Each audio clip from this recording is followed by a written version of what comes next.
Hello, A10. It's Friday, May 8th, and this video is going to recap chapter 1 and 2. This is my third attempt to do it because I'm only allowed about 15 minutes per video.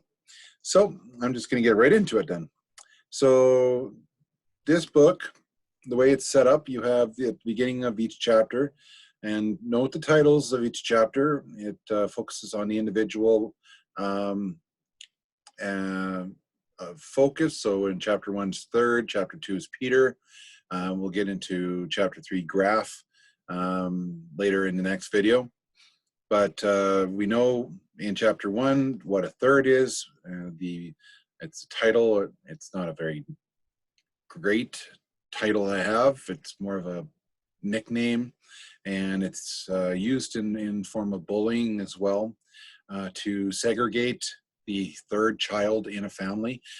So in this world, there's population control, and if a family or a couple wants to have a third child, they have to apply for that permission. And the government of the International Fleet, of course, is the governing body, so they have control over the child. And they can utilize the child any way they want if that child shows promise or potential that will suit their needs.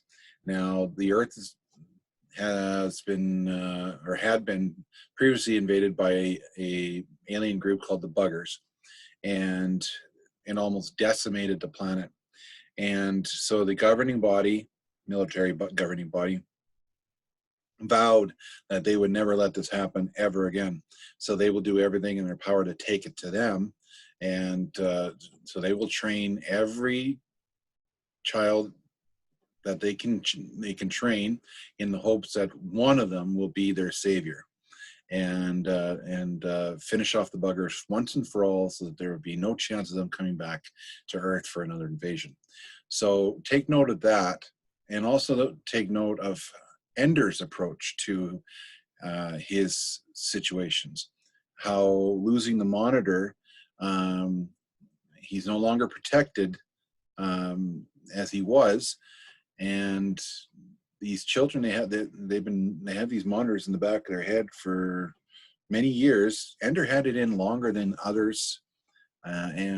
So again, that's another example of why he's different from everybody else, and the fact that people, his peers, if you want to call him peers, because he is very young. He's what, 6 years old or so, and the rest are maybe 2 or 3 years older than him. And he's a whiz kid, one of those children that are able to acquire information easily and move up the ranks with very little issue. And we have many examples in the world where we've had children, and I'm calling them children because some of them haven't even hit their teenage years, or they've just hit it, and they already have their degrees from Harvard or places like that. So technically they've done the whole high school thing when they were 10, 11 to 12 years old. And for some of us, it'd be, oh, that's cool and things like that. But that's a lot of pressure for those individuals, because now the expectation or the bar is so high. And so the bar is going to be high for Ender, because he's going to be looked at as, again, the savior of the world. They were hoping Peter would have been that person. He was too violent. Then they were hoping Valentine would be that person, but she's too kind, too empathetic and sympathetic. So they're hoping a bit of Valentine, a bit of Peter mixed in to get with Ender's traits. We will have the formidable leader that they're looking for. Now, so a lot of control here.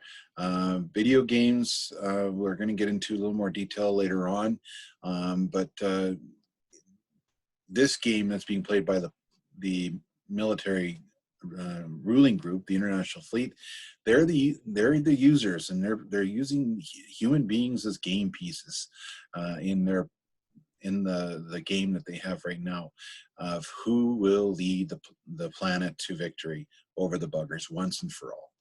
Okay, and then in chapter 2 we find out we're focusing on Peter, that Peter is jealous. He's envious of the fact that Ender gets to move up the ranks, and Peter and Valentine were not allowed to continue on that path. And so Peter treats Ender very poorly, to say the least, and almost as bad as the bullying, the bullies that bully Ender at school, and the one that Ender fought, Stilson. The fact that Ender fought that battle in order to prevent further battles from occurring, and he let everybody know that if you're going to take me on, this is the outcome. Okay, this is what's going to happen. So I'm fighting every battle that's to come, and if you can't see that, then bring it on.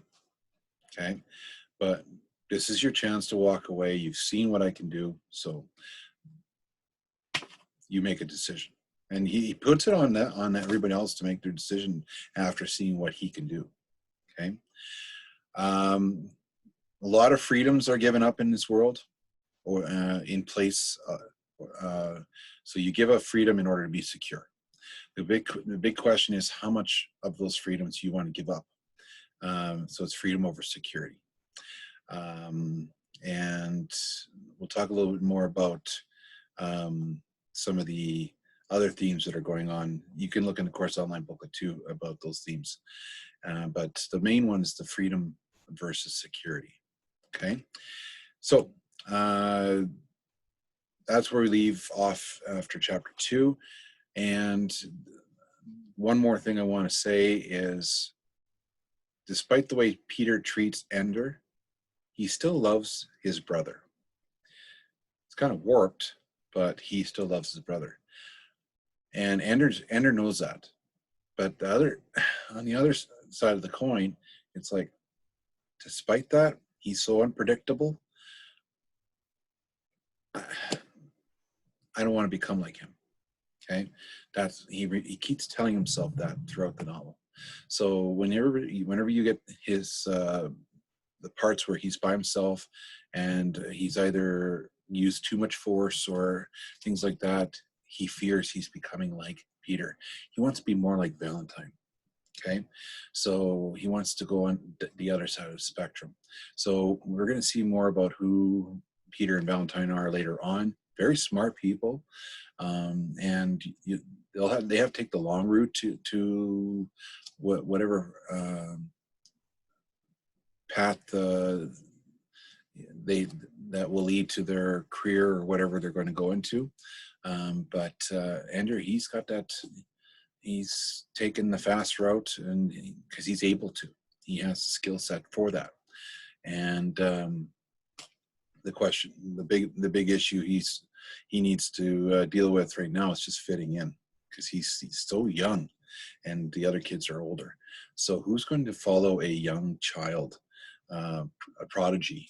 And the fact that he's getting so much attention doesn't help Ender's chances of making friends and things like that. So Ender has to find a happy medium of some sort, so that he can show others that he could be his own person and he's not being controlled by the government, or the government's not choosing up his path. He's going to choose his own path.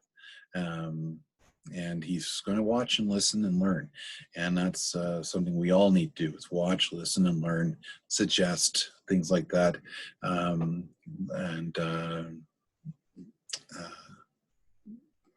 Take all that information to make us better in the short term and the long term. So 1977, this book was written. So Ender Scott Card, he's ahead of his game. And what you see in this novel, we are seeing now. We've seen it in previous historical events as well. So that's why I like this novel.